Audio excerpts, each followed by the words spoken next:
Self-help eviction is when the landlord acts without legal process to evict a tenant and instead relies on physical force.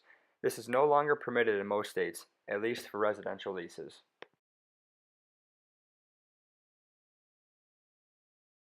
Self-help eviction is basically the landlord taking his own measures to getting you out of the house without going through the courts. Landlord must, and I repeat this, must go through the courts and formally evict you. That is the only way they can actually get you out of the house if you violated the terms of your lease. The landlord is specifically prohibited from changing locks or adding deadbolts to your door.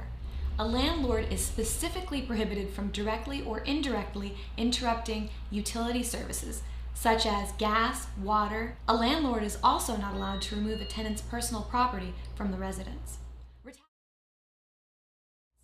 Retaliation is prohibited as well. And what's retaliation?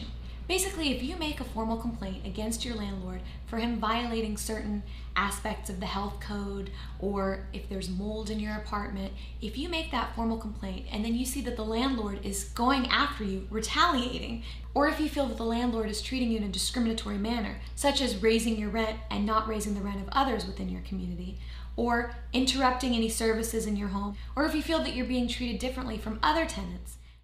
The three cases I chose to reflect on were DeRochia versus the Union Terminal, Dajai versus the Intern Bay Funding LLC, and the Ann Arbor Tenants Union versus the Ann Arbor YMCA. The main concept of my project is that the law can improve by change, and the proof is right in front of us. In each of the three cases I just mentioned, the affected party was benefited by the self-help eviction rule.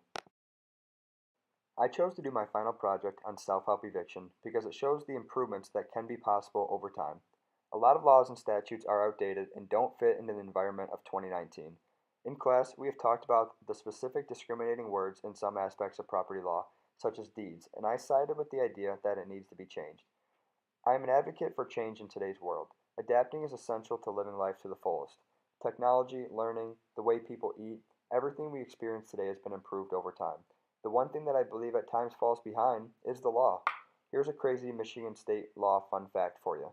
If you're a woman, you might want to check with your husband before alternating your hair. According to state law, a woman's hair belongs to their spouse and they need permission before they head to a hairstylist and alter it. Now obviously that is very extreme, but there are more rational laws out there that are still very outdated. That is why I chose to do my project on self-help eviction. This updated law protects renters and doesn't give excessive power to a property owner.